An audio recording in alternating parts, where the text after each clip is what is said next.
आज हम 20वीं सदी के शायद सबसे बदनाम और ताकतवर तानाशाहों में से एक के बारे में बात करने वाली हैं, एडोल्फ हिटलर। हमारे पास जो स्रोत है वो उनकी पूरी कहानी बताते हैं। एक गुमनाम स्ट्रगल करने वाले आर्टिस्ट से लेकर उस इंसान तक का सफर जिसने दुनिया का इतिहास हमेशा के लिए बदल दिया। पर आज का सवाल सिर्फ ये नहीं है कि क्या हुआ। आज हम ये समझने की कोशिश करेंगे कि ये सब कैसे हुआ। और शायद सबसे जरूरी सवाल ये है कि एक लोकतंत्र अपने ही बनाए कानूनों का इस्तेमाल करके खुद को कैसे खत्म कर सकता है। ये सवाल ही सबसे अहम है, क्योंकि हिटलर का सत्ता में आना मतलब किसी मिलिट्री तख्ता पलट से नहीं हुआ था। नहीं, वो चुनाव के जरिए, कानूनी दाव पेंच के जरिए सत्ता के शिखर तक पहुंचा।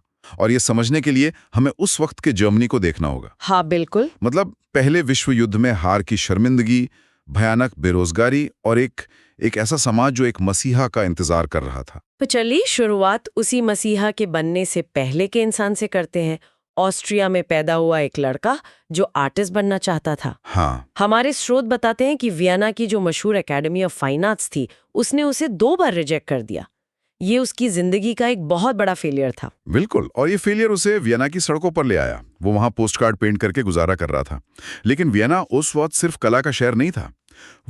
वो नस्लवादी और यहूदी विरोधी राजनीति का एक तरह से गढ़ था। अच्छा। और यहीं पर हिटलर ने अपनी विचारधारा की पहली ईंटें रखी। उसने देखा कि कैसे कुछ नेता लोगों के गुस्से और नफरत को वोट में बदल रहे थे। उसने ये सब बहुत ध्यान से सीखा। और फिर आता है पहला विश्व युद्ध। वो था तो ऑस्ट्रिया का नागरिक, लेकिन लड़ा जर्मनी की सेना की तरफ से। उसे बहादुरी के लिए आयरन क्रॉस जैसे मेडल भी मिले। ऐसा लगता है कि सेना में उसे वो मकसद मिला जो आर्ट में नहीं मिल पाया था। सही बात है। सेना उसके लिए एक परिवार जैसी थी, एक पहचान थी। इसीलिए जब 1918 में जर्मनी ने सरेंडर किया तो ये उसके लिए एक पर्सनल धोखे जैसा था। वो उस वक्त एक अस्पताल में था, मस्टर्ड गैस अटैक की वजह से। और वहीं उसने उस मशहूर झूठ पर यकीन कर लिया जिसे पीठ में छुरा घोंपने की थियरी कहते हैं। कि जर्मन सेना हारी नहीं, उसे धोखा दिया गया। हाँ, कि उसे घर के ही गद्दारों मतलब यहूदियों और कम्युनिस्टों ने धोखा दिया। इस एक झूठ ने उसकी पूरी राजनीति की नींव रखी। तो युद्ध के बाद वो म्यूनिक वापस आता है, इसी नफरत और धोखे की भावना के साथ। और सेना के लिए जासूसी करते करते एक छोटी सी पार्टी, जर्मन वर्कर्स पार्टी में पहुंच जाता है। और यहाँ से कहानी तेजी से बदलती है। यहाँ उसकी एक छिपी हुई कला काम आती है, बोलने की कला। वो एक जबरदस्त पब्लिक स्पीकर था। वो लोगों के डर, उनके गुस्से, उनकी उम्मीदों को शब्दों में ढाल सकता था। देखते ही देखते वो उस छोटी सी पार्टी का स्टार बन गया। उसका नाम बदलकर नाजी पार्टी रखा, स्वास्थ्य को सिंबल बनाया और 1921 तक वो पार्टी का निर्विवाद नेता था। और फिर 1923 में उसने एक बहुत बड़ी बेवकूफ़ी की, जिसे बियर हॉल पुच कहते हैं। म्यूनिक के एक बियर हॉल में घुसकर सरकार गिराने की कोशिश। जाहिर है ये बुरी तरह फेल हो गया। हाँ, ये एक मजाक बनकर रह गया। लेकिन यहाँ एक कमाल की विडंबना है। इस फेलियर ने हिटलर को जर्मनी का सबसे बड़ा फायदा पहुंचाया। वो कैसे? उसे देशद्रोह के लिए गिरफ्तार किया गया, लेकिन उसने अपने ट्रायल को एक नेशनल स्टेज बना दिया। अखबारों में उसके भाषण छप रहे थे। रातों रात म्यूनिक का एक छोटा मोटा नेता पूरे जर्मनी में एक राष्ट्रवादी हीरो की तरह देखा जाने लगा। तो ये उसकी पब्लिक रिलेशन की पहली और सबसे बड़ी जीत थी। बिल्कुल। और इसी देशद्रोह की सजा काटते हुए जेल में उसने इतिहास की सबसे कुख्यात किताबों में से एक लिखी, माइन काम्फ, यानी मेरा संघर्ष। ये सिर्फ एक आत्मकथा तो नहीं थी, है ना? नहीं, ये एक ब्लूप्रिंट था, एक घोषणा पत्र। इसमें उसने सब कुछ साफ साफ लिखा था। आर्य नस्ल की श्रेष्ठता का विचार, पूर्वी यूरोप पर कब्जा करके जर्मनों के लिए लेबेंसराउम यानी रहने की जगह बनाने का सपना। और सबसे खतरनाक, उसने यहूदियों को जर्मनी की हर समस्या की जड़ बताया। एक वायरस जिसे खत्म करना जरूरी है।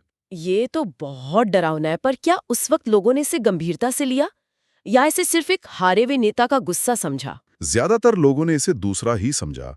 किसी ने सोचा भी नहीं था कि कोई इन बातों को कभी हकीकत में बदलेगा। और जेल से निकलने के बाद हिटलर ने भी अपनी स्ट्रैटेजी बदल दी। उसने समझ लिया कि ताकत बंदूक से नहीं, बैलेट बॉक्स से मिलेगी। लेकिन ये रास्ता भी आसान नहीं था।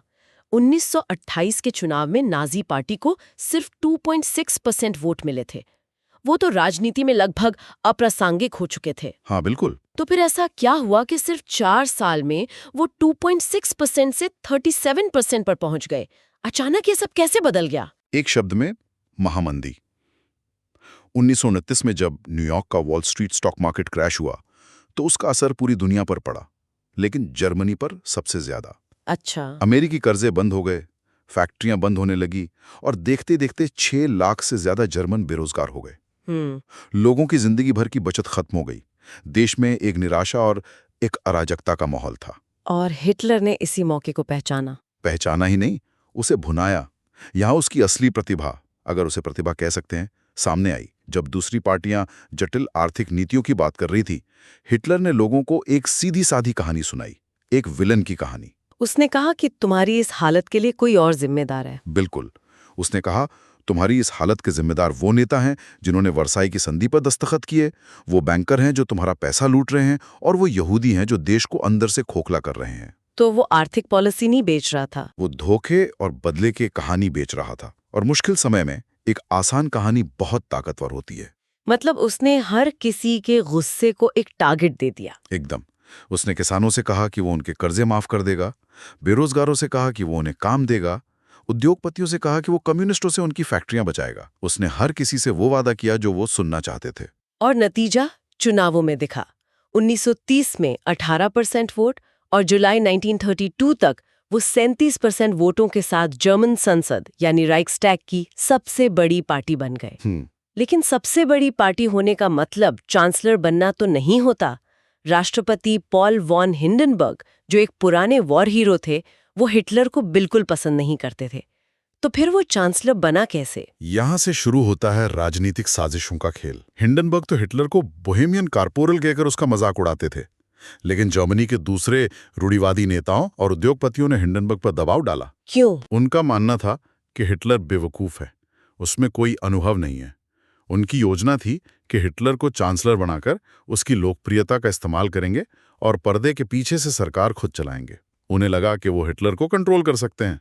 और ये 20वीं सदी की सबसे बड़ी राजनीतिक गलतफहमियों में से एक थी, शायद सबसे बड़ी। और इसी गलतफहमी में 30 जनवरी 1933 को एडोल्फ हिटलर को जर्मनी का चांसलर नियुक्त कर दिया गया। ये लोकतंत्र के ताबूत में आखिरी कील थी, है ना? ये आखिरी कील नहीं थी, ये तो सिर्फ हथौड़ा हाथ में आने जैसा था। असली काम तो अब शुरू होना था।